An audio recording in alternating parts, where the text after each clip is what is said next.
दोस्तों नमस्कार। रंग पंचमी के पावन पर्व पर हम बात करने जा रहे हैं एक ऐसे मंदिर के बारे में जिसे आपने कई बार पढ़ा भी होगा और सुना भी होगा। जी हाँ, गोस्वामी तुलसीदास जी ने रामचरितमानस में इस जगह के बारे में वर्णन करते हुए लिखा है, नौ रसायल वन विरहन शीला, सो की कोकुल विभिन्न करीला, रहु भवन अस्य हृदय विचारी, चंदे वदनी दुख कानन भारी। दोस्तों, जब त्रेता युग में रामायण काल के दौरान जब भगवान राम ने अयोध्या लौटने के बाद माँ सीता को अयोध्या वासियों की वजह से त्याग दिया था, तो माता सीता वाल्मीकि जी के आश्रम में ही रुकी थीं। महर्षि वाल्मीकि जी का आश्रम इसी करीला पहाड़ी पर स्थित है। मध्य प्रदेश के अशोकनगर जिले में स्थित करीला धाम उन गिनो चुनो मंदिरों में शामिल है जहाँ भगवान राम के बिना ही सीता माता की पूजा होती है।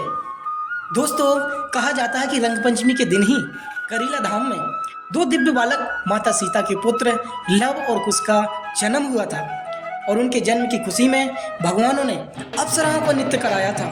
तभी से रंग पंचमी पर धार्मिक एवं सांस्कृतिक मेले का आयोजन किया जाता है। दोस्तों, पूरी दुनिया में अधिकांश मंदिरों में भगवान राम के साथ ही माता सीता जी, लक्ष्मण जी और हनुमान जी की प्रतिमाएं एक साथ होती हैं। यह दुनिया का अनोखा मंदिर है जहाँ पर माँ जानकी बिना राम के मंदिर में विराजमान है। उनके साथ ही लव कुश और महर्षि वाल्मीकि जी की मूर्तियां हैं। इन चारों की एक साथ पूजा होती है। करीला धाम लव और कुश के जन्म के स्थान के रूप में प्रख्यात है। उनके दर्शन के लिए देश के हर कोने से श्रद्धालु अपनी मन्नतें लेकर आते हैं।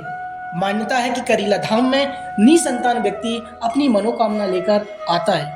मनोकामना पूर्ण होने पर माँ जानकी के दरबार में राई नेत्र करवाता है। दोस्तों, यहाँ की खास बात तो यह है कि एक और जहाँ कई जगहों पर नच नारियों को हे दृष्टि से देखा जाता है, तो वहीं करीला धाम में इन्हें ऊंचा दर्जा दिया गया है। यहाँ बेड़नियों के हाथों से ही माता सीता को प्रसाद और झंडे चढ़वाए जाते हैं। दोस्तों, मैंने शनिवार को रंग पंचमी के हजारों रंग यहाँ देखे। रंगे बिरंगे परिधानों में मृदंग और नगड़ियों की थाप पर गायक दल के साथ चढ़कती बेड़ियां समुदाय की राय नृत्य गायन भक्ति भाव से नृत्य करते हुए देखा।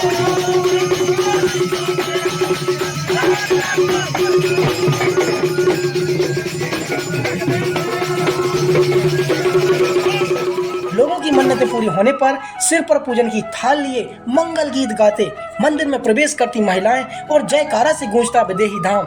जहां देखो वहां भीड़ ही भीड़। पूरे जिले से इस ओर जाने वाली तमाम सड़कों पर भीड़ ही भीड़।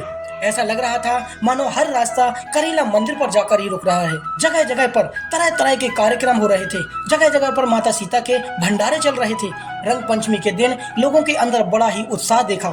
करीला ट्रस्ट के द्वारा करीब 20 लाख से ज्यादा लोगों की सुविधा बनाई गई थी।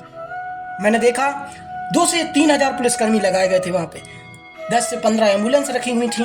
पानी का इंतजाम भी बहुत अच्छा था। 250 से 300 टैंकर वहाँ पे रखे हुए थे।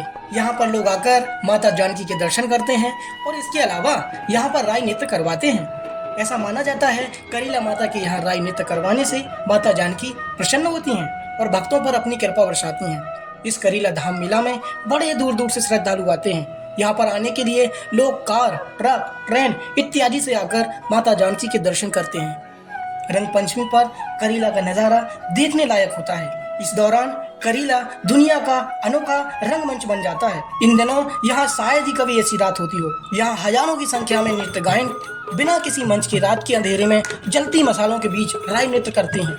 करीला मंदिर में घुंघरों की आवाज और ढोलक की थाप से गूंजता रहता है। रंग पंचमी के मौके पर लव और कुश का जन्म हुआ था। तभी से लव कुश के जन्म की खुशियां मनाई जाती हैं। बधाई गीत गाए जाते हैं और बुंदेलखंड की परंपरा राय नृत्य श्रद्धा भाव से कराया जाता है। दोस्तों, आप अपनी लाइफ में कभी ना कभी करीला धाम एक बार जरूर आएं। जय माता की, जय करीला धाम की।